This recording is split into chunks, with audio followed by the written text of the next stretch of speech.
25장.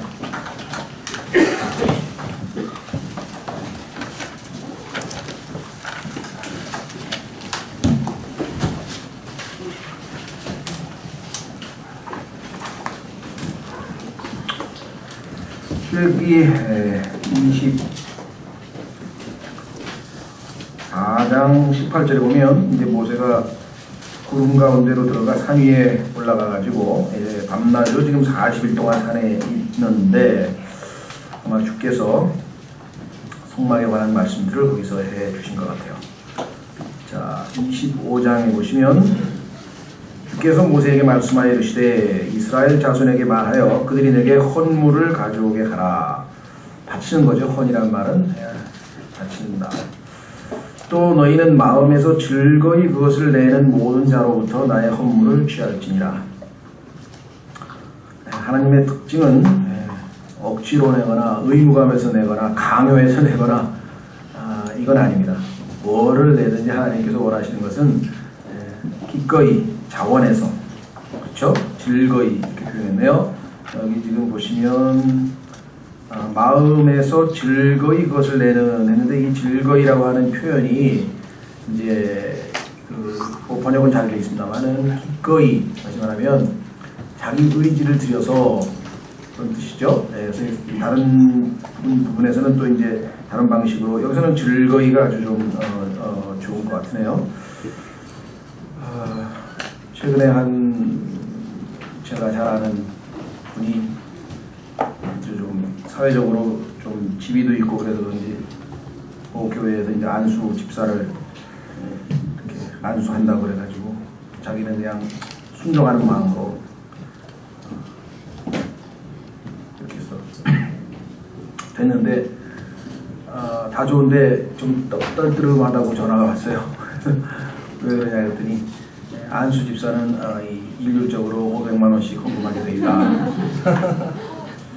자기도 뭐 500만 원이 됐든 얼마가 됐든 감사하는 마음으로 감사헌금을 할 준비를 자원하는 마음으로 하고 있었는데 그렇게 액수를 정해주니까 조금 교회가 이러는 건 아닌데 싶은데 그렇다고 뭐 자기가 또 나서서 뭐 하는 것은 좀 그렇고 이게 아마 그동안의 관행이었나 보다 이렇게 생각을 하면서 좀 떨떠름하다고. 그 정도 선에서 얘기하는 것도 괜찮은 교회 같다. 더 심한 교회가 많더라. 그래서 제가 그냥 위로를 하고 말았는데요. 왜냐하면 워낙 그런 데서 뭐 몇십 년 동안 굳어진 사람에게 뭐 정말 모든 걸 다 얘기할 수는 없잖아요. 성경에서 눈높이로 이게 맞춰서 성경에 보니까 이 요한계시록에도 7교회에 대해서 주님께서 말씀하실 때 두아디라 교회 사람들에게는 내가 너에게 다른 짐을 지우지 않겠다. 하나님께서 할 수 있는 만큼만 요구하시는 경우가 있거든요. 그래서 네 마음은 어때? 했더니 나는 뭐 기꺼이 자원하는 마음으로 했어. 그럼 됐지 뭐.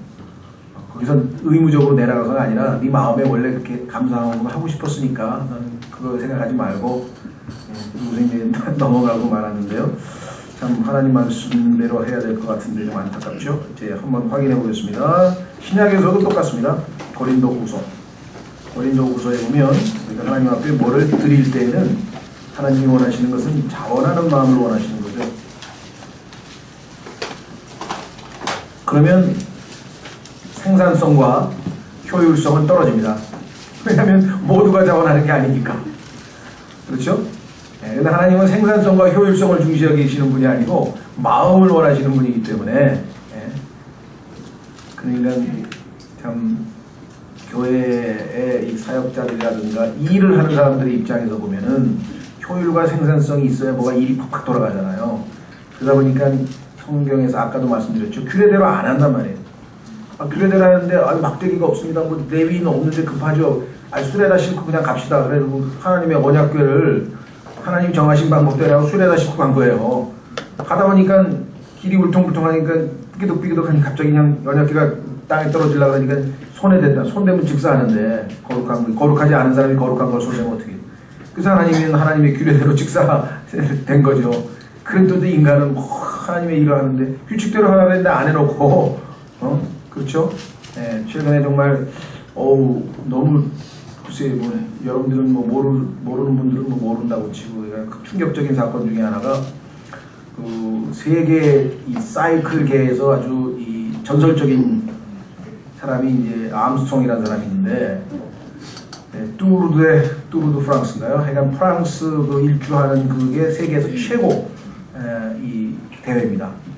이름이. 거기서 7번을 연속 우승한 아주 그냥 뭐 전설의 입지적인 인물인데 더더군다나 고환암에 걸렸는데 그 고환암을 극복하고 정말 그렇게 세계적인 명성을 차지해서 뭐 미국으로 치면 영웅이나 마찬가지입니다.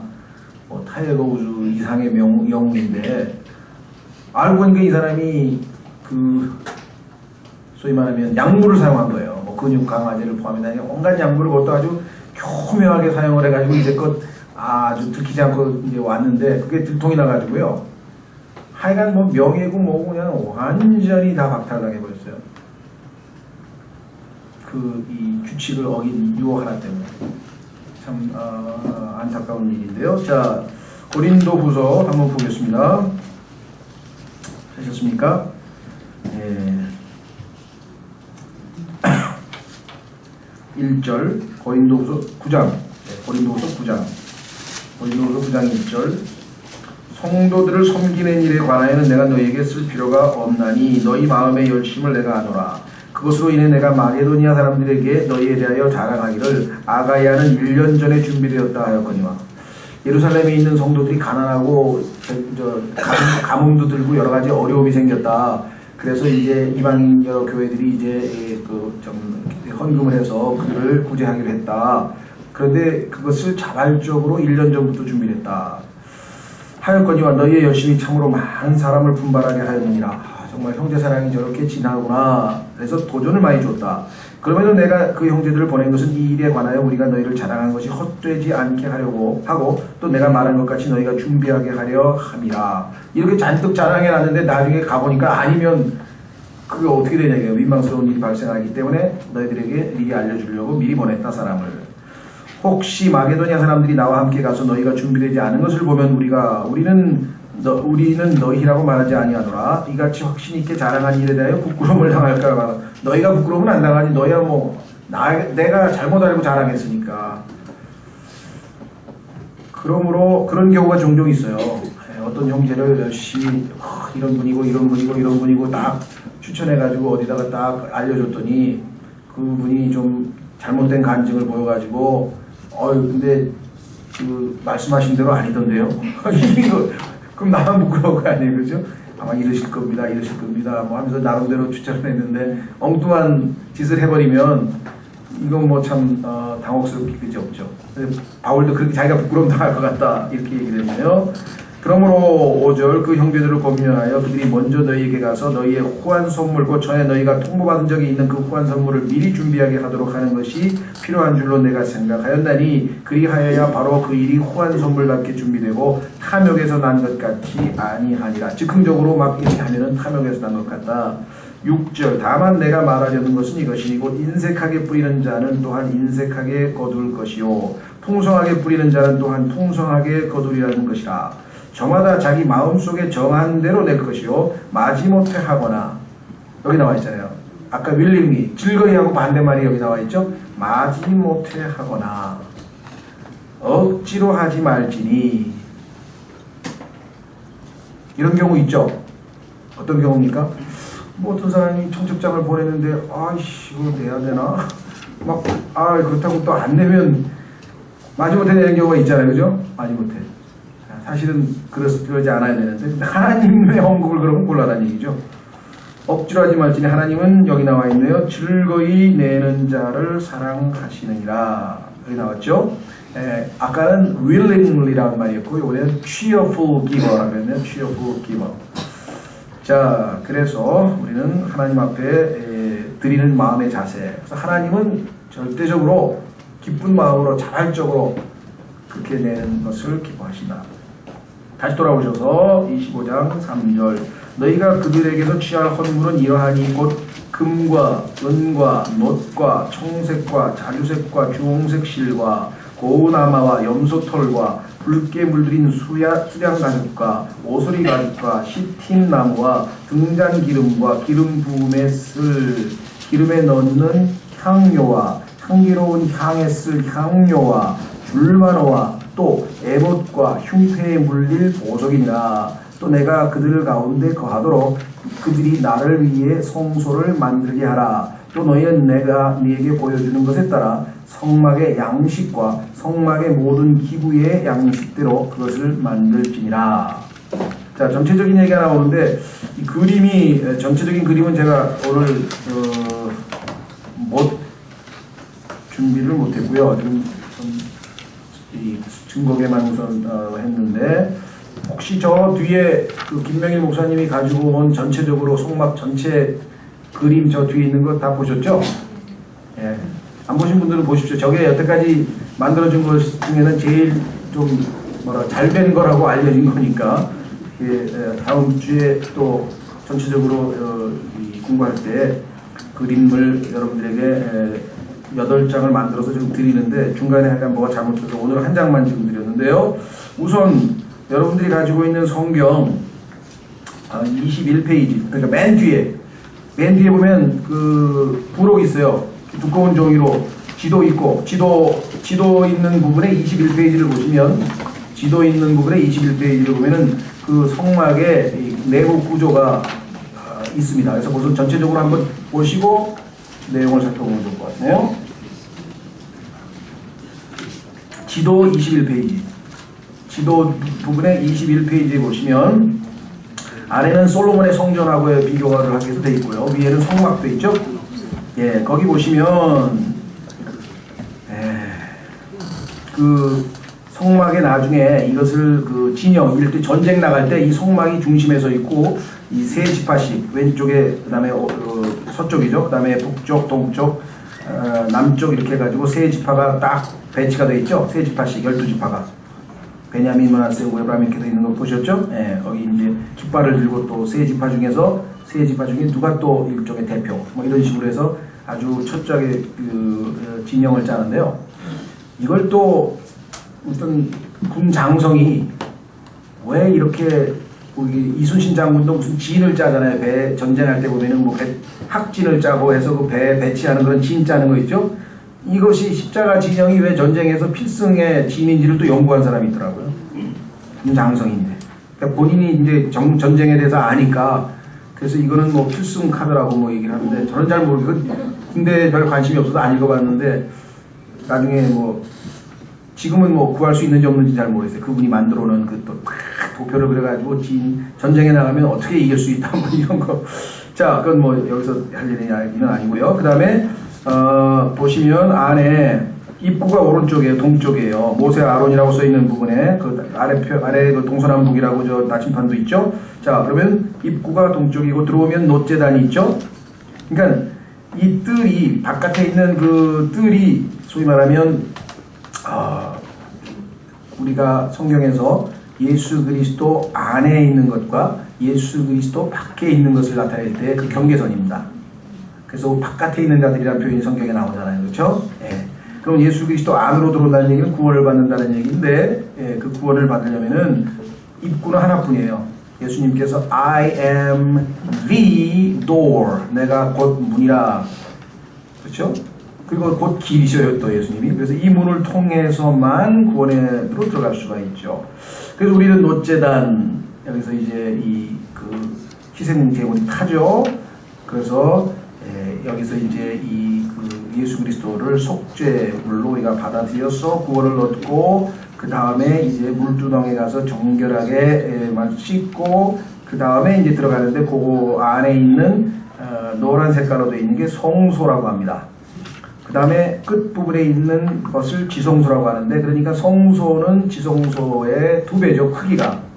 그렇죠? 예, 그 구조를 보시면 그래서 들어가면 오른쪽에는 보여주는 빵 나중에 이제 차츰 공부하겠습니다만은 옛날에는 이것을 멋있게 진설병이라고 한자로 또 이렇게 얘기를 했었고요. 그 다음에 왼쪽에는 등잔대가 있어요. 문제는 혹시 의문을 가지고 계신 분이 계십니까 싶어서 말씀을 드리는데 이게 등잔대라고 되어 있는데 영어로 등잔이 램프스탠드가 아니고 성경에 보면 캔들스틱으로 되어 있어요. 촛대. 그래서 이제 우리도 보면 옛날에 촛대를 옮긴다 안 옮긴다 말수 계시록에도 보면 원래 캔들스틱으로 되어 있는데 이거 전부 지금 등잔대로 번역이 되어 있고 거의 등잔대로 되어 있습니다. 왜냐하면 실제적으로 등잔대 같은 상황이에요. 근데 왜 킹제임스 성경에는 캔들스틱이라고 하는 말을 썼는지 이 문제에 대해서는 이제 이 킹제임스 성경을 모르는 사람들은 거의 대부분이 킹제임스 성경이 잘못 번역하는 대표적인 것 중에 하나다. 이래가지고 오류가 난 것처럼 얘기를 하는데 전혀 그렇지 않습니다.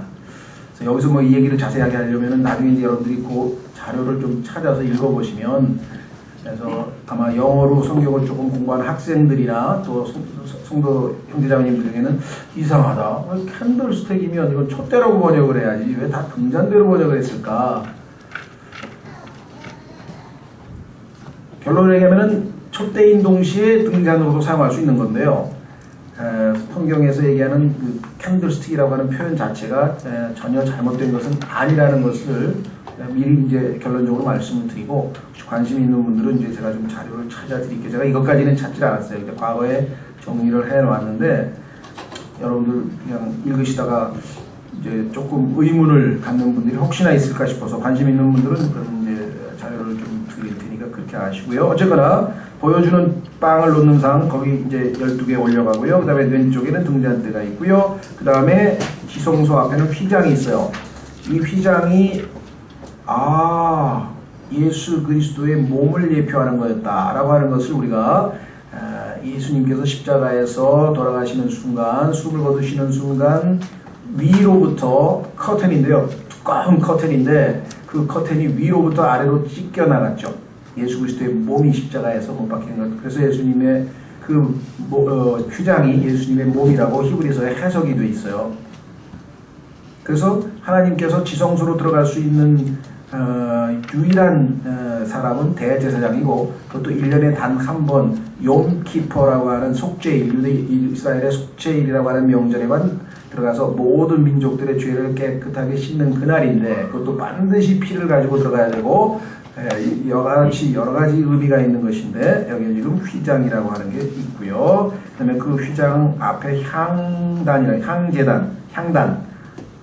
향기는 여러분도 아시다시피 이 기도를 예표하고 있는데 나중에 공부할 때 또 자세히 보겠습니다만은 반드시 놋제단에서 하나님께서 하늘에서 내려주셔서 불타오른 그 불만을 가지고 향을 태워서 향단에서 향을 태워야 됩니다. 그리고 그 향단에 있는 향기가 지성소 안으로 탁 들어가서 뽀얗게 아주 하나님의 이 안개가 끼듯이 이렇게 되는데 문제는 이 놋제단에서 있던 하나님이 주신 불이 아니고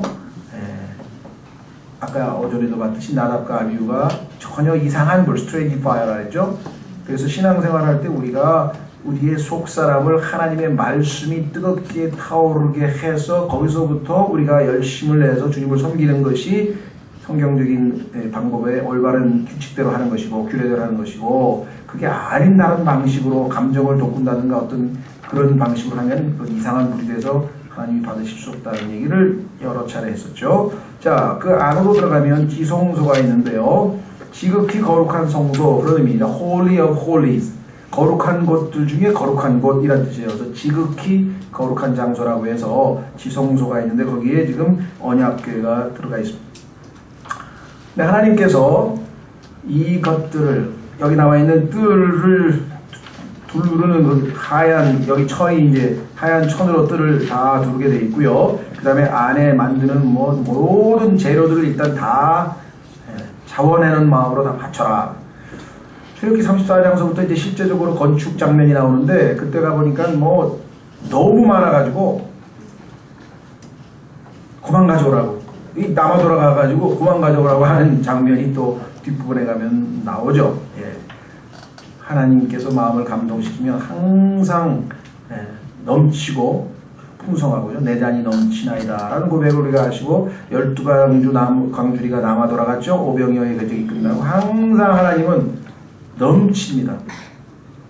하나님의 속성 중에 하나님은 모자람이 없으신 분이에요. 항상 넘치고 항상 그렇죠. 예, 자 에베소서 1장으로 가면은 에베소서 3장인가요? 한번 확인해 보겠습니다. 기도응답도 하나님께서는 우리가 생각하는 것보다 훨씬 더 넘치게 해주시는 분이십니다. 모자람이 없으신 분이시죠. 에베소서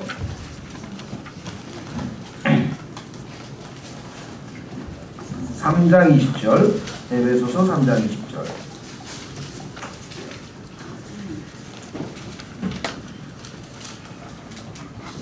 에베소서 3장 20절. 19절에 기도가 끝났어요. 사도 바울이 1장에서 한번 기도하고 3장에서 두 번째 기도를 했는데, 기도가 끝난 다음에 바울은 이렇게 고백을 합니다. 이제 우리 안에서 일하는 권능에 따라, 우리 안에서 일하는 권능입니다. 우리 안에서 일하시는 분은 하나님이시니 우리 안에서 권능에 따라 우리가 구하거나 생각하는 모든 것 이상으로, 여기 나와 있죠? 예, 이상으로 힘이 넘치게, 그냥 넘치게도 아니고 exceeding abundantly예요. 주님을 알아가면 알아갈수록 넘치게도 아니고 힘이 넘치게, 그렇죠? 넘치도록 능히 행하실 분에게, 곧 그분에게 영광이 그리스도 예수님을 통해 교회 안에서 모든 시대에 걸쳐 끝없는 세상까지 있기를 원하노라. 아멘. 그랬습니다.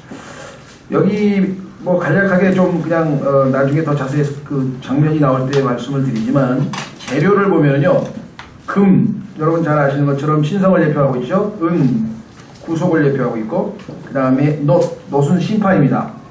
그 다음에 청색, 하늘을 나타내고 있죠. 나중에 이제 성경 구절을 찾아가면서 그때 나올 때마다 좀 보겠습니다만은, 그 다음에 무슨 색입니까? 자주색.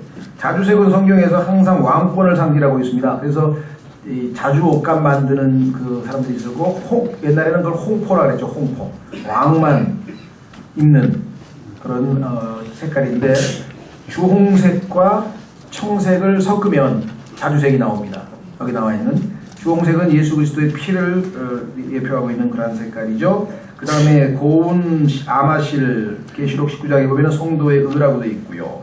그다음에 염소는 죄의 허물과 관련돼 있고, 숫양, 제사장의 사역과 관련돼 있고, 뭐 나무, 사람이죠. 시팀나무, 사람, 그 다음에 보석, 뭐 이런 재료들이, 그 다음에 기름, 그 다음에 향, 온갖 재료들이 이제 나중에 나오는데, 이것들은 그 해당 장면에 가서 조금 더 살펴보겠습니다. 자, 그 다음에 보석이 나와 있어요. 여기서 우리가 한 가지 짚고 넘어갈 것 중에 하나는, 보니까 금과 은과 보석은 어디서 봤죠? 어디서 봤습니까? 예? 예. 여러분과 제가, 우리가 하나님의 성전이라 그랬죠. 그렇죠? 지금 이 성막과, 그 다음에 솔로몬의 성전과, 그 다음에 예수 그리스도께서 이 땅에 이 말씀이 육신으로 거하신다 그랬는데, 거한다는 단어가 텐트를 친다는 단어라 했죠. 예수님 자신이 이 땅에 자신이 또 성전을 그러면 3일 만에 부활하실 것을 얘기해, 자기가 성전이죠. 그런데 예수님께서 우리 안에 내주하시면서 어떻게 됩니까? 이제 바로 우리가 성전이 됐죠. 그렇죠? 예, 성경에 보면은 아시다시피 우리가 성전이고, 그 다음에 주님의 몸된 교회가 또 성전이고, 개개인이 우리 몸이 성전이고, 네. 그래서 지금 이 성막이라고 하는 것은 하나님께서 창조로부터 일관성 있게 하나님의 마음 깊숙한 곳에 있었던 핵심적인 것이에요. 그래서 그렇게 많은 장을 할애해서 성경에서 집중적으로, 왜? 성막을 공부하면 하나님의 아들이신 예수 그리스도에 대해서 이 안에 모든 것이 예표로 다 나오고, 그 다음에 하나님의 영원부터 영원까지의 계획도 여기 속에 다 들어가 있고, 그 다음에 우주의 구조, 성경의 히브리서에 보니까 이 성막은 우주, 하늘 자체, 우주 자체를 본으로 하고 그것을 모형으로 하는 거라고 또 성경에 나와 있고, 이 성막이라고 하는 것이 얼핏 보면 그냥 시커먼 텐트에 그냥 이렇게 울타리 쳐놓은 것 같지만, 그 안에 들어있는 아주 하나님의 그 교리의 또 진리의 핵심들이 여기에 굉장히 많이 들어있습니다. 그래서 뭐 어마어마하게 많은 책들이 나와 있어요. 제일 쉽게 되어 있는 것은 여러분들 아마 황금의 집인가?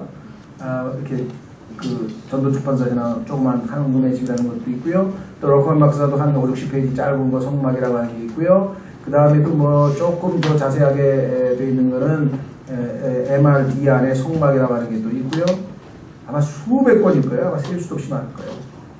너무 이제 우리가 이 성막에 대해서 영적인 의미를 너무 부과해서 너무 디테일한 것까지 이제 막 영적으로 비유적으로 막 갖다 붙이면 또 조금 위험한 것도 있기는 있지만, 그러나 전반적으로 이 안에 들어있는 것들은 굉장히 아주 우리에게 유익한 것 같습니다. 그래서 이 출애굽기를 하면서 우리가 완전하게 뭐랄까 철저하게 익사스티브하게 모든 걸 다 알 수는 없지만 가장 기본적으로 우리 신약의 구원과 우리의 신앙생활과 하나님과의 교제와 관련된 것들을 우리가 기본적으로 알 것은 알아야 되겠다 이렇게 생각이 듭니다. 자, 그래서 만드신 목적이 여기 나와 있어요. 중요한 게 바로 뭐냐, 8절입니다. 이 8절을 여러분이 꼭 기억하셔야 돼요.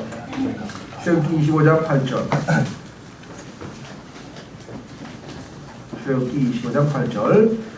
또 내가 아까 그 금과 은과 보석은 제가 저기 나와 있죠. 저기 고린도전서 3장에 보면은 여러분과 제가 이 하나님의 일을 할 때 하나님께서 우리가 한 일들을 평가할 때 금과 은과 보석으로 평가하는 게 있고 나무와 풀과 지푸라기로 평가하는 게 있고 그러 나오죠. 예, 그래서 바로 이 성막과 성전인 우리와의 연관성을 그 재료로도 우리가 확인해 볼 수 있죠. 바울이 성경을 상당히 능통하게 알았기 때문에 그 성막의 재료를 가져다가 고린도전서에서 사용할 수 있었고, 그건 하나님께서 주신 지혜로 그렇게 했겠죠. 자, 그러면 8절 다시 보겠습니다. 또 내가 그들 가운데 거하도록 그들이 나를 위해. 두 가지입니다. 성막은 하나님이 사람들 가운데 거하셔서 함께 하시겠다. 그것을 신약에서는 예수 그리스도의 이름 가운데 임마누엘,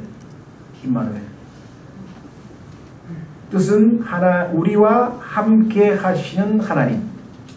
어떤 분들은 풀어서 하나님이 우리와 함께 하시다 이렇게 해서 진술형으로 하시는 분들이 있는데, 뭐 틀린 건 아니겠지만, 그러나 임마누엘은 엘이라고 하는 것은 명사예요. 하나님. 그렇기 때문에 우리 킹제임스 성경에는 God with us 이렇게 번역이 되어 있고, 따라서 우리는 우리와 함께 하시는 하나님 이렇게 해야 정확한 거지, 하나님이 우리와 함께 하시다라는 뜻이다 이렇게 그 개혁성처럼 풀어서 쓰면 조금은 정확치가 못하다. 자, 그래서 우리와 함께 하시겠다라고 하는 것이 하나님의 뜻이에요. 그런데 그 성소는 누구를 위한 것입니까? 나를 위해. 두 가지죠. 나를 위해. 그러니까 하나님께서 가장 원하는 건 뭐냐, 우리와 함께 같이 있고 싶은데, 같이 있으려면은 하나님은 거룩하시고 의로우시고, 그렇죠? 그 하나님의 기준에 맞지 않으면 어떻게 같이 앉아있냐 이 말이에요. 그 하나님께서 우리를 거룩하고 의롭게 만드셔야 할 필요가 있다는 거죠. 그 일을 하시기 위해서 아들을 내어주시면서까지 하나님께서 함께 하시기를 원하셨다. 이게 보통 일이 아니라는 거죠. 그렇죠? 그래서 계시록 맨 끝에 가면은요, 하나님이 우리와 함께 하신다라고 하는 그 말이 성경의 결론으로 나오는 거죠. 영원토록 함께하고. 왜? 죄가 불못에 던져졌잖아요. 사망이 불못에 던져졌죠. 하나님과 우리 사이에 함께하는데 가로막을 것이 더 이상 없다 이 말이죠. 그렇죠? 예, 한번 확인해 보겠습니다. 요한계시록 22장.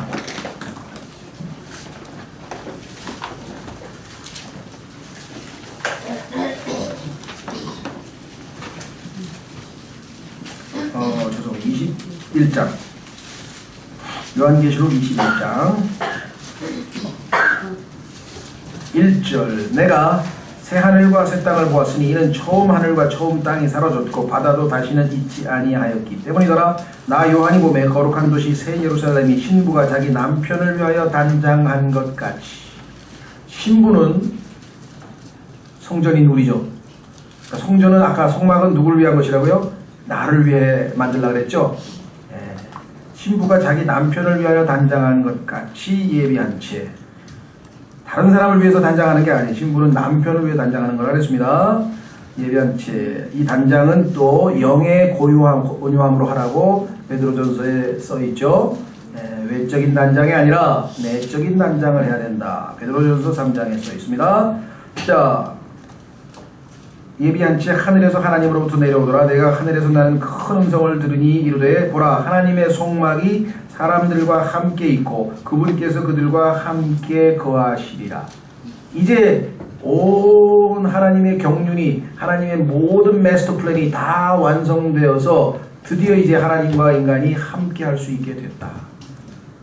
에덴 동산에서 죄로 말미암아 하나님과 인간이 결별됐죠. 중간에 분리된 상태가 된 그것이 모든 죄의 첫 타락의 첫 순간이었다고 한다면 모든 것이 완성됐을 때에는 여기 나와 있잖아요. 그래서 뭐라고 했습니까? 함께 거하시리라. 그들은 그분의 백성이 되고 하나님께서는 친히 그들과 함께 계셔서 그들의 하나님이 되시리라. 또 하나님께서 그들의 눈에서 모든 눈물을 씻어주시라. 이제 눈물 필요 없어요. 죄가 없으니까 하나님과 우리가 더 이상 멀어져야 될 이유가 없죠. 다시는 사망이 없고 다시는 울부짖음도 없으며 다시는 또 아픔도 다시는 없으리니 이는 이전 것들이 지나갔기 때문이라 하더라. 왕좌 되신 분께서 이르시되 보라 내가 모든 것을 새롭게 하노라 하시고 또 내게 이르시되 이 말들은 참되고 신실하니 기록하라 하시며 또 내게 이르시되 다 이루어졌도다. 나는 알파와 오메가여 시작과 끝이라. 내가 목마른 자에게 생명수의 샘에서 값없이 주리라. 모든 것이 완성된 마지막 상태가 뭐냐? 하나님과 인간이 영원히 함께 하는 것이다 라고 성경은 우리에게 분명하게 말씀을 했습니다. 그렇기 때문에 성경에서 하나님께서 완성이 안 됐지만 하나님과 함께 할 수 있는 기회를 인간에게 제공하기 위해서 지금 성막을 만드신 겁니다. 그렇죠? 그런데 놀랍게도 하나님이 어떻게 한다고요? 자신을 위해, 우리의 존재 목적은 하나님의 기쁨을 위해 창조했다고 성경에 나와 있죠? 우리 자신을 위해 한 게 아니에요. 자기 자신을 위해서 살면 비참한 인생이 되는 거예요. 예수님께서 말씀하셨잖아요. 자기 자신을 부인하고, 그죠? 주님을 위해서 하는 그러한 인생이 될 때 참된 행복이 있다. 자, 예수님께서도 자신의 마음속에 있는 갈망을 이렇게 표현하셨어요. 확인해 보겠습니다. 요한복음 12장으로 가면 성막을 만드신 하나님의 심정이 예수 그리스도께서 베다니에 가셔서 그 성막의 모습을, 신약적인 의미에서의 교회의 모습을 보여주는 장면이 나와요. 요한복음 12장에 보면은 예수님의 마음속에 있었던 그 갈망이 일종의 어떤 리허설처럼 한번 이렇게 샘플로 보여주는 장면이 요한복음 12장에 나오죠.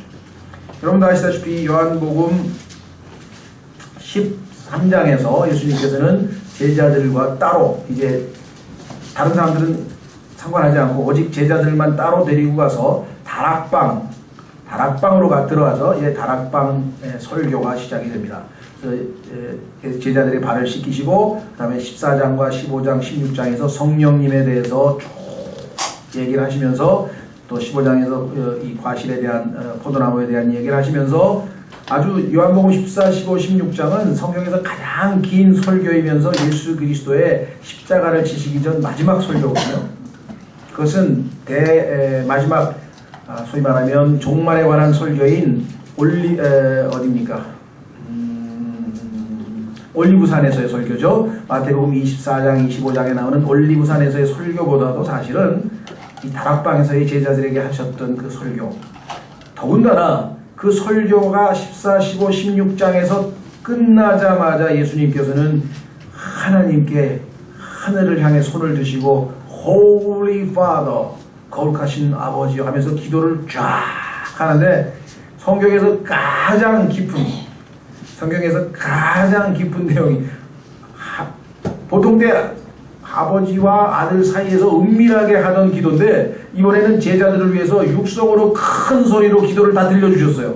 그거를 기록해놨으니까 하나님과 예수 그리스도 사이, 아버지와 아들 사이에서 기도를 하면, 대화를 하면 이런 대화를 하는구나. 딱 읽어보는 순간에 우리는 너무 수준이 높고 이게 맞는 뭔 소리 같긴 한데 뭐가 좀 잡히는 것 같지가 않고, 왜? 우리는 영적으로 이게 수준이 낮아가지고요 깊이 내려가 있는 그 기도문을 당할 때 상당히 힘들어요. 저도 요한복음 강해도 했고요, 또 요한복음 공부도 했는데 깊이 있게 터치를 못했었어요. 최근에 우리 목회자 이 목요일날 영어 감독하는 모임에서 이 마틴 로이드 존스라고 하는 분이 마태복음 17장을 가지고 한 50번 정도 설교를 했는데 영어로 새카맣게 잘 자잘한 글씨로 670페이지 되는 거를 거의 1년 넘도록 우리가 공부를 해가지고 마쳤는데요. 야, 이 요한복음 17장이 이게 여러분들도 읽으실 수 있는 분은 번역이 되어 나와서 읽으면 좋은데 잘은 모르겠는데 그 번역된 걸 읽어보신 분이 좀 번역이 좀 그렇다 이렇게 싹 들어오게 읽혀지진 않는다고 그래서 모르겠어요. 여러분들이 읽으실 만하면 읽으시면 좋겠고요. 그거 한번 여러분들이 그리스도인으로서 한번 이 요한복음 17장 한번 제대로 한번 공부해야 되겠다는데 그 안에 정말 깊이 있는 내용들이 많이 하여간 얘기가 좀 빗나가는데요. 그러니까 그리고 십자가로 가시는 거예요. 이제 그 여정의 마지막 단계에서 예수님께서 자신이 하늘의 미랄로서 거저 죽게 될 것이라는 것을 말씀하시면서 그 직전에 자신의 갈망을 표출하는데 그게 뭐냐? 그게 베다니 하우스예요. 자, 확인해 보겠습니다. 요한복음 12장. 그 뒤에 예수님께서 6월절 엿새 전에 베다니에 이르셨는데 거기에는 이미 죽었던 나사로 곧 그분께서 죽은 자들로부터 살리신 자가 있더라. 거기서 그들이 그분을 위해 저녁 식사를 베풀었는데 마르다는 섬기고 나사로는 그분과 함께 상에 앉은 자 중에 있더라. 그때 마리아가 매우 값진 나드 향유 한 근을 가져다가 예수님의 발에 붓고 자기 머리털로 그분의 발을 닦으니 향유 냄새가 집에 가득하더라. 이에 그분의 제자들 중에 하나가 그분을 배반하여 넘길 시몬의 아들 가룟 유다에게 말하되 어찌하여 향유를 300데나리오에 팔아 가난한 자에게 주지 아니하였느냐 하니 그가 이렇게 말한 것은 그가 가난한 자들을 염려하기 때문이 아니요 도둑임으로 가방을 맡아 그 안에 든 것을 가져갔기 때문이더라. 그때 예수님께서 이르시되 그녀를 가만두어라. 나를 장사 지낼 날을 대비하여 그녀가 이것을 간직하였느니라. 예수님의 장사 지낸다는 얘기는 죽음이 전제된 것이고요. 예수님께서 죽음을 앞두고 어떻게 보면 너무나 한가롭게 이별 파티를 하고 계신다?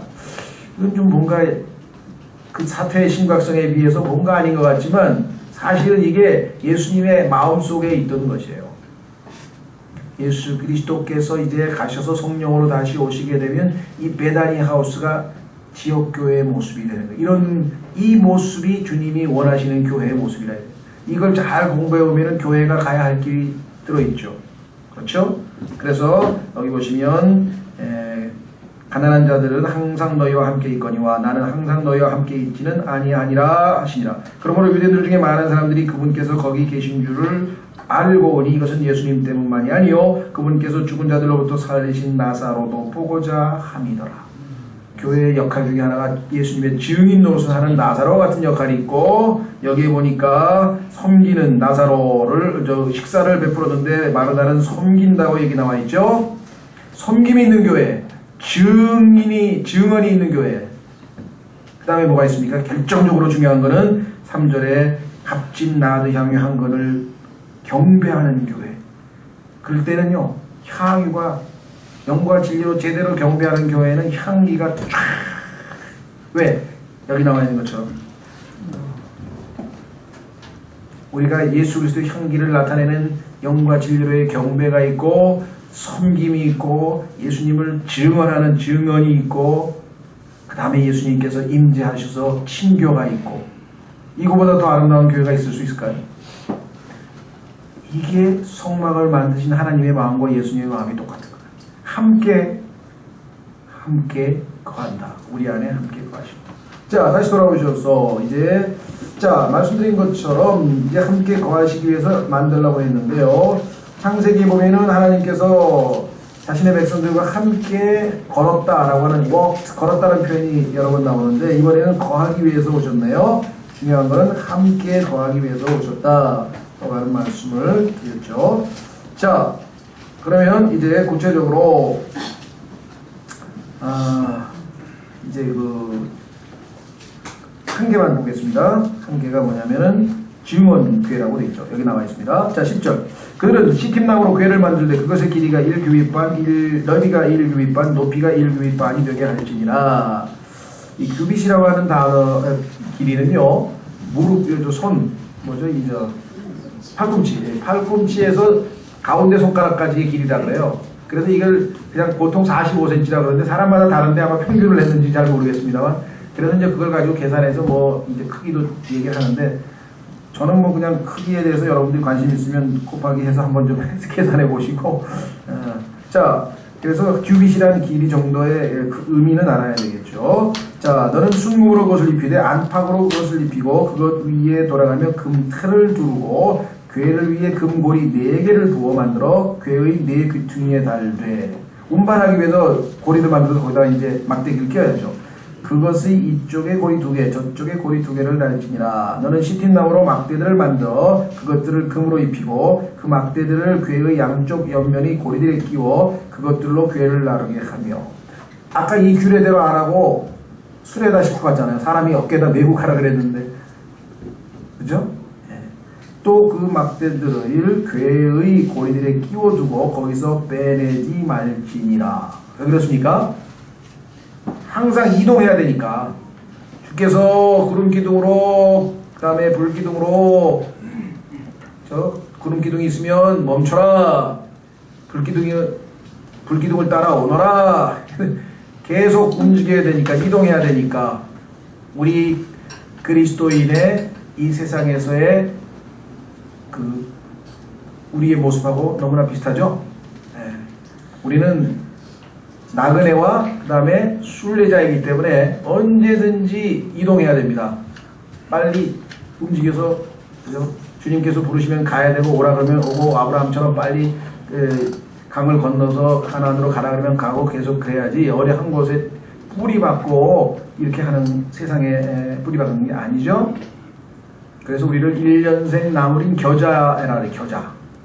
그런데 겨자를 심어놨더니 겨자를 어느 날 보니까 나물이 안 나오고 변질이 돼서 나무가 나와가지고 뿌리를 쫙 내리고 가지가 쭉 늘어져서 새들이 와서 깃든다.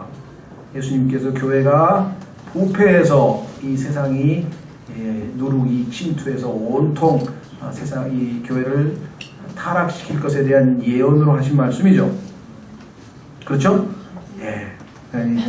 이 진화론적으로 잘못 해석을 해가지고 야 처음에 겨자씨 같이 그냥 깨알같이 작은 교회가 큰 나무가 됐다. 기독교가 초반에 그냥 정말 별 볼 일 없더니 그냥 그 콘스탄틴 황제 때부터 쫙 피기 시작하더니 전 세계에서 세계 최고의 종교가 되고 뭐 이게 90% 이상의 지금 이 소위 말하면 그리스도인들이 생각하고 있는 바예요.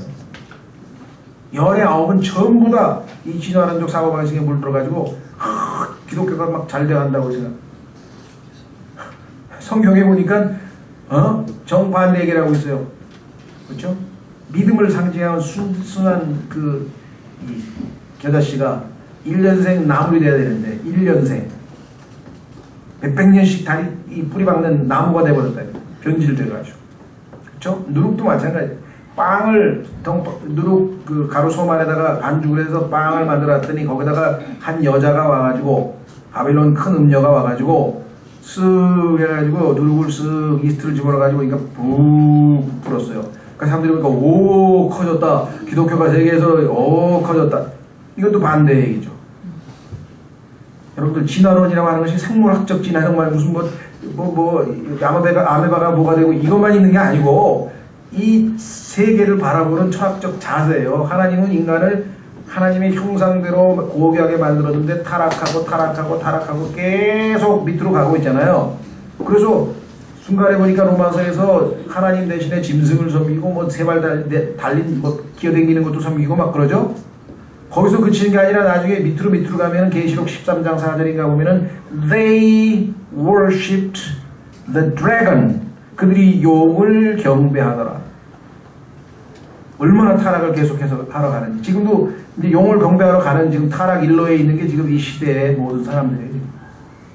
적그리스도가 등장하고 뭐 불쌍하게 하면은 이제 나중에 뭣도 모르고 이제 용을 경배하게 될 것이잖아요. 그죠? 내려가는.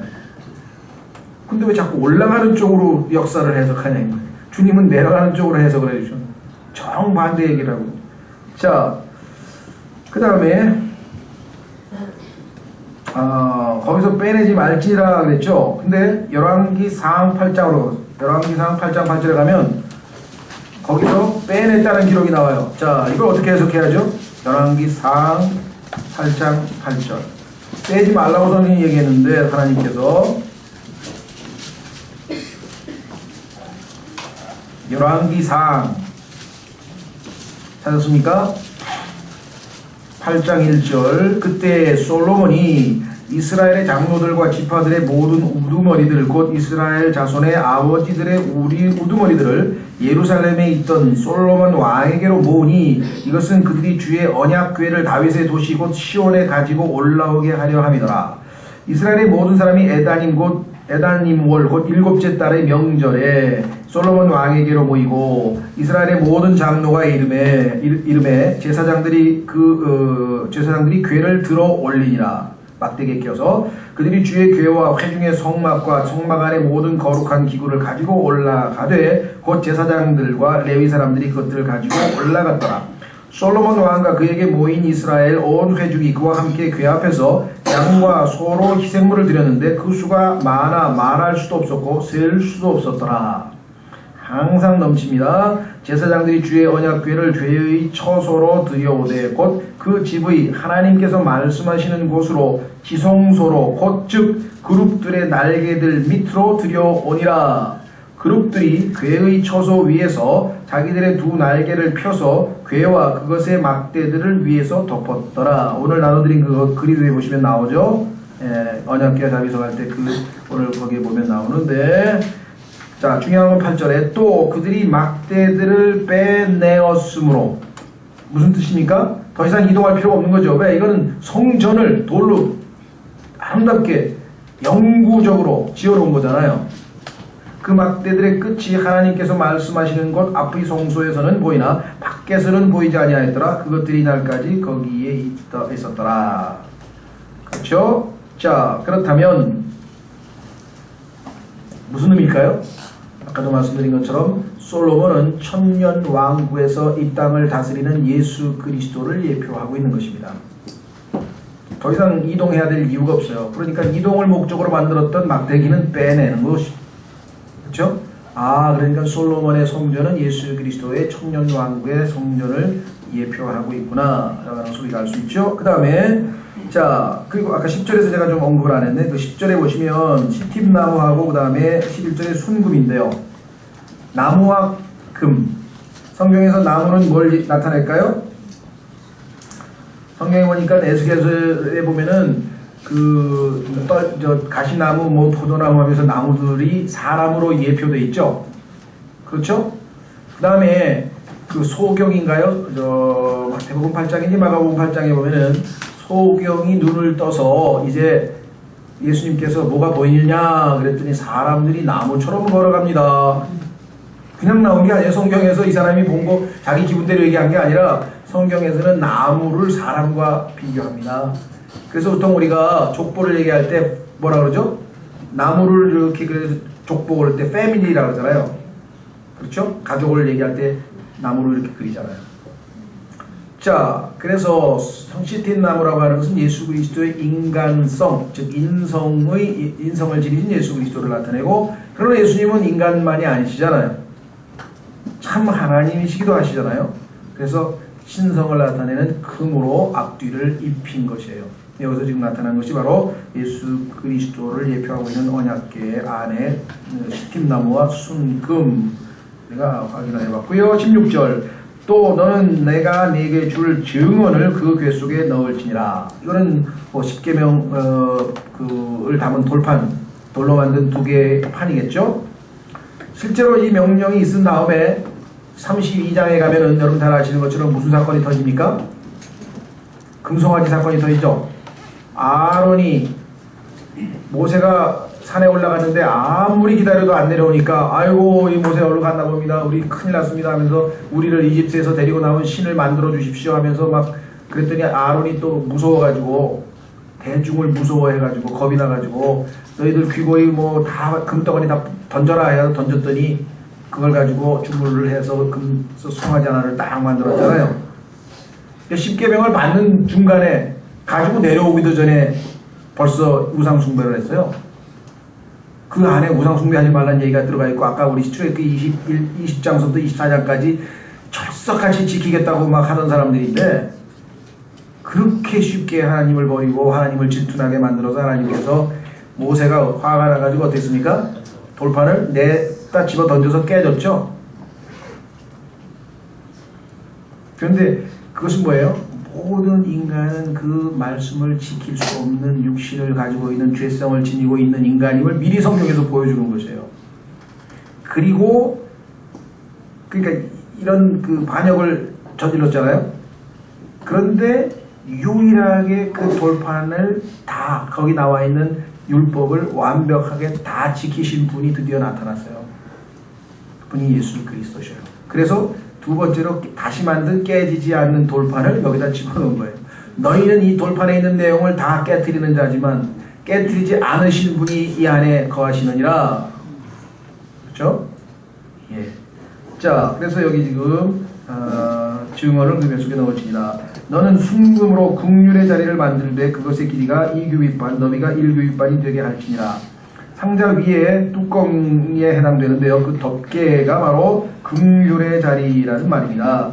너는 긍휼의 자리 양 끝에 금으로 그룹 2개를 만들되 두들겨서 그것들을 만들고. 자, 여기 보이시니까?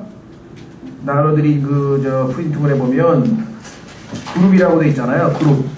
화살표로 오른쪽에 돼 있고 그룹. 날개 핀 거 보이시죠? 예. 그걸 염두에 두시면서 한번 보시면 좋겠네요. 19절. 한 그룹은 이쪽 끝에 다른 그룹은 저쪽 끝에 만들지니라. 너희는 긍휼의 자리 양 끝에 그것의 그룹들을 만들지니라. 그룹들은 자기 날개들을 높이 펴서 그 날개들로 긍휼의 자리를 덮을 것이요 그것들의 얼굴은 서로 마주 보며 그룹들의 얼굴은 긍휼의 자리를 향할지니라. 너는 긍휼의 자리를 궤 위에 두고 내가 네게 줄 증언을 궤 속에 넣을지니라. 거기서 내가 너와 만나고. 이게 중요한 거잖아요. 아까 8절에도 거하도록. 거하는 목적이 뭐합니까? 만나는 거죠. 예. 여기가 바로 하나님과 인간의 만남의 장소. 만남의 광장이에요. 만남의 광장. 예. 이산가족이 만나든 하여간 만나는 건 좋은 거잖아요. 그렇죠? 예. 만남의 장소. 미팅 플레이스란 말이죠. 예. 만남의 장소. 긍휼의 자리 위 즉 곧 증언궤 위에는 두 그룹 사이에서 너와 대화하되. 얼마나 놀라운 일이니까. 만나서 하나님과 뭘 합니까? 커뮤. 세상 사람들이 좋은 말은 성경에서 다 갖다 써서 meet. 그런데 요즘엔 괜히 껄렁껄렁한 남자들이 여자들이 만나면 미팅한대. 하나님과 만나야 미팅이지. 하나님과 만나야 미팅 플레이. 다방에 앉아서 그 만나는 것도 아니에요. 그거는 상대방과 어떻게든지 뭐 홀려보려고 아니면 무슨 쓰잘데기 없는 짓거리 하는 걸 무슨 미팅이야. 미팅은 마음을 주고받아야 미팅이지. 아닙니까? 왜 좋은 걸 가져다가 엉망으로 만들어버리냐고. 그 다음에 커뮤니케이션. 진정한 커뮤니케이션이 뭡니까? 박근혜 여사는 뭐 소통이잖아. 커뮤니케이션은 안 돼요. 하나님과 해야 커뮤니케이션이지. 박근혜하고 소통하면 뭐예요? 뭐 안철수는 소통을 잘해. 무슨 소통을 잘해요? 나하고 한번 커뮤니케이션 해본 적도 없는데.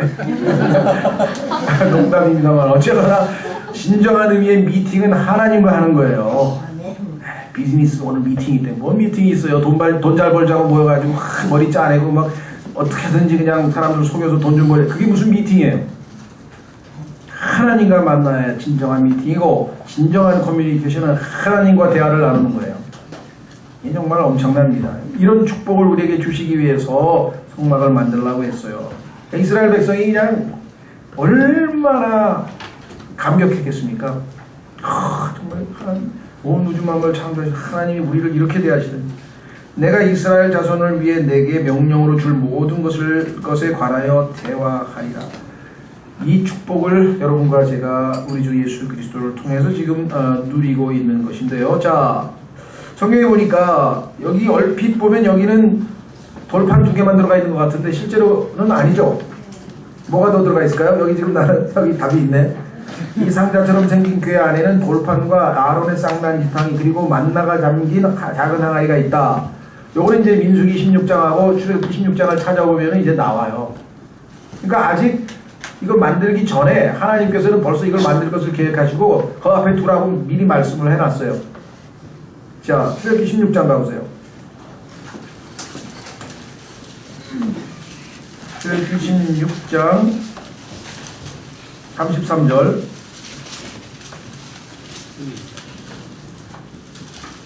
모세가 아론에게 이르되 항아리를 가져다가 그 안에 만나 1오매를 가득히 담아 그것을 주 앞에 두어 너희의 세대들을 위하여 간수하라. 아론이 주께서 모세에게 명령한 대로 그것을 증언 앞에 두어 간수하게 하니라. 증언 앞에 두어 간수하게 하니라. 그래서 이 만나도 안에 들어가 있다. 나중에 히브리서 9장 4절을 보면 그 안에 세 가지가 들어가 있다고 성경에 써 있어요. 그래서 이게 바로 증언 앞에 두라는 얘기가 바로 그거였구나. 그렇죠? 네, 한번 확인할까요? 히브리서 9장 4절.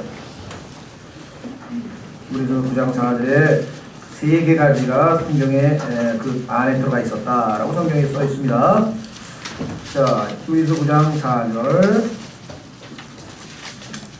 1절부터 보시면 히브리 성막 공부 잘해놓으면요 히브리서 성경 공부 굉장히 쉬워져요. 1절 9장 1절 그런즉 진실로 첫 언약에도 하나님을 섬기기 위한 규례들과 세상에 속한 성소가 있었느니라. 성소 우리 지금 봤죠? 보고 있죠? 그 중에 지성소. 성막이 만들어졌는데 첫째 것은 안에 등잔대와 상은 그 보여주는 빵, 상 차려왔죠? 보여주는 빵이 있었고 성소라 불리며 둘째 휘장 뒤에 있는 성막. 지금 아까 휘장 뒤에 있는 걸 지성소라고 한다 그랬죠? 지성소라 불리느니라. 거기에는 금 향로와 돌아가며 금으로 입힌 언약궤가 있었고 여기서 또 이제 혼동이 생겨. 가만히 있어봐. 분명히 금 향로, 향단 그 휘장 밖에 있었는데 요거는요 휘장 밖에 있다가 휘장 안에도 있다가 왜 그럴까요? 그 상은 향단은 휘장 밖에 있어. 그런데 대제사장이 1년에 한 번씩 그 향로에 향을 바깥에 있는 제단 불을 붙여서 그 향을 들고 안으로 들어가. 무슨 말인지 알겠어요? 왜? 하나님 섬기기 위해서. 여기 지금 안에라고 써 있잖아요. 성경 읽을 때는 모순이다를 하기 전에 이상한데 왜 그러지? 하나님이 모순일 리가 없는데 하고 답을 찾아야죠.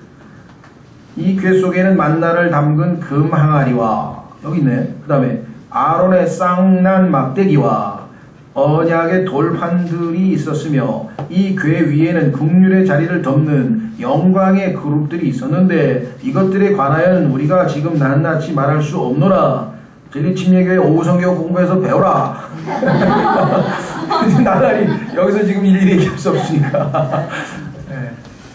그만큼 지금 하여간 이 어마어마한 것들을 다 얘기하기는 좀 안타깝고 멜기세덱에 대해서 다 얘기하기도 안타깝고 뭐 지금 이렇게 얘기했어요. 자, 그러면 이 만나는 무엇을 얘기하는 건가요? 우리는 뭐 이미 하나님께서 우리의 생명의 양식이 된다라고 하는 것 이미 살펴봤고 예수님께서 요한복음 6장에서 하늘에서 내려온 빵에 대해서 말씀하시며 자기가 만나인 것을 말씀을 했고 그렇죠?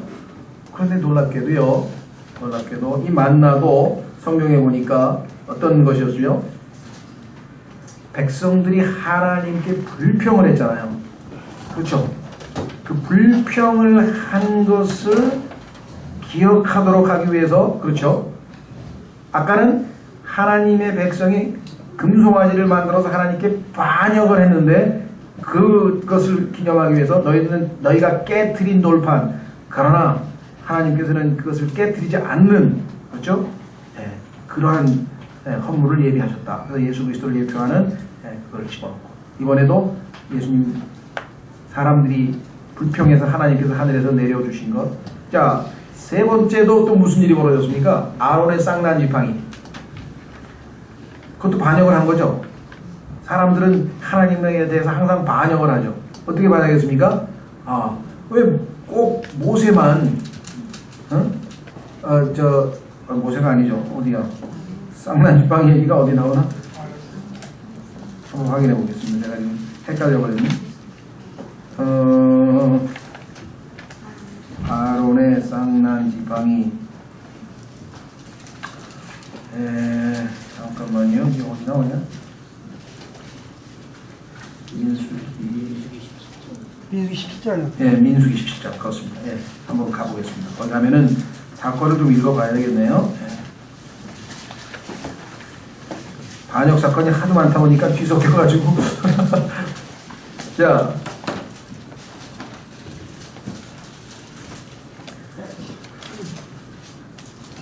1절 지금 어떤 재앙이 벌어졌냐면요. 백성이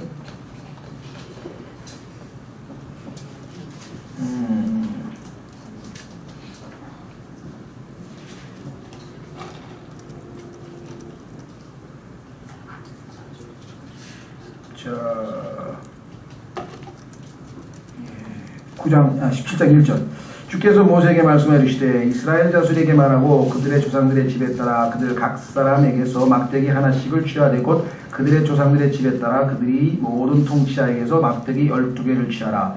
또 너는 각 사람의 막대기에 그 사람의 이름을 쓰되 레위의 막대기에는 아론의 이름을 쓸지니 그들의 조상들의 집에 우두머리를 위하여 한 막대기가 있어야 하리라. 너는 회중의 성막 안에서 내가 너희와 만날 곳인 증언 앞에 그 막대기를 둘지니라. 내가 택할 사람의 막대기가 꽃을 피우니 이로써 내가 이스라엘 자손이 불평하는 것 즉 그들이 너희에게 불평하는 말이 내 앞에서 그치게 하리라.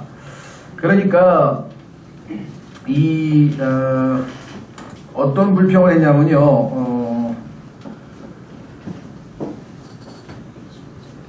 어디 나와있나?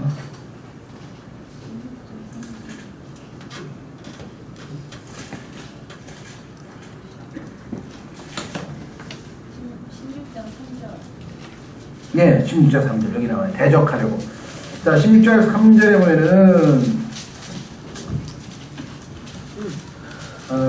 1절부터 보면은 그 대적자들의 그 반역자들의 이름이 나와 있죠. 이제 이스라엘의 아들이요 고아의 손자요 레위의 증손인 고라. 그래서 고라의 반역 사건이에요. 고라와 루벤의 자손들 곧 엘리압의 아들들 다단과 아비람과 블레셋의 아들 오니. 그러니까 4명이 지금 사람들을 데리고 이스라엘 자손의 어떤 자들과 함께 모세 앞에서 일어났는데 이들은 회중 안에서 유명하여 명성 있는 자들이요 그 집회에 속한 250명의 통치자들이더라. 그들이 모세와 아론을 대적하려고 함께 모여 그들에게 이르되 너희가 분수에 넘치게 행하는도다. 곧 온 회중 곧 그들 각 사람이 거룩하고 주께서도 그들 가운데 계시거늘 너희가 어찌하여 너희 자신을 주의 회중보다 높이려 하느냐 하매 이들의 영적 리더십에 대해서 지금 도전한 사건이 있었는데 하나님께서는 누가 하나님이 정하신 영적 권위자인 것을 입증하는 방식 중에 하나가 12지파의 모든 막대기를 그 증언 앞에다 놨을 때 하루 지났을 때 아론의 막대기는 죽은 막대기였는데 거기에서 싹이 나왔어요. 즉 부활의 생명을 지니고 있는 참 하나님이 인정하시는 막대기인 것을 입증하는 장면이 나오죠. 그래서 다시 돌아옵니다. 17장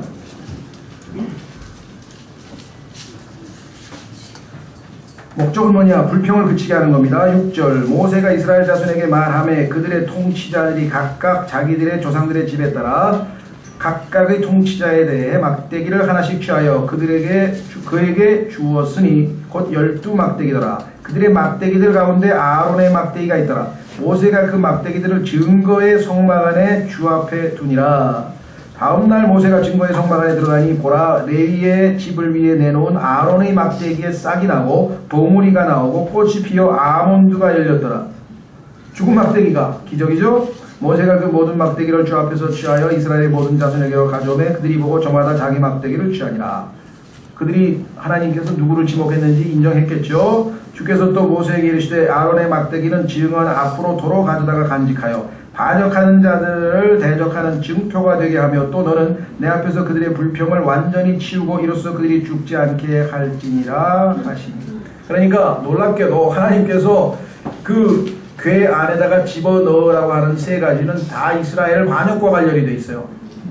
죄성 있는 그 반역하는 자들을 하나님께서 얼마나 긍휼히 불쌍히 여기셨다. 왜 그랬을까요? 바로 그 궤 위에 있는 긍휼의 자리에서 피로 말미암아 예수 그리스도께서 그 모든 것들을 다 상쇄시킬 것을 하나님이 다 알고 계신 거죠. 그래서 바로 그 다음에 이제 긍휼의 자리가 이어져 나오잖아요. 아까 출애굽기 25장에서 그렇죠? 그러니까 율법을 깨뜨린 자들이다. 너희는 하나님께 반역을 해서, 그렇죠? 이 아론이 쌍난 지팡이를 하나님께서 증거로 보여주셨다. 너희가 하나님이 우리를 굶겨주시구나 하고 불평한 것에 대해서 하나님께서 하늘에서 만나를 내려주셨다. 늘 우리는 예수 그리스도로 말미암아 그분의 긍휼의 자리에서만 하나님을 만날 수 있지, 그 이외의 자리에서는 하나님을 만날 수가 없다는 것이죠. 자, 그래서 우리는 오늘 출애굽기 25장에서 일단 어디까지 했냐? 16절까지 증언을 그 궤 속에 넣을지니라, 세 가지를 기억하시면 좋겠어요. 다음 시간에는 이제 긍휼의 자리에서부터 우리가 계속 공부해 나가도록 하겠습니다. 긍휼의 자리, 그룹, 그 다음에 이제 뭐 빵 진열하는 것들, 이런 것들 한번 살펴보도록 하겠습니다. 예, 다 같이 일어나셔서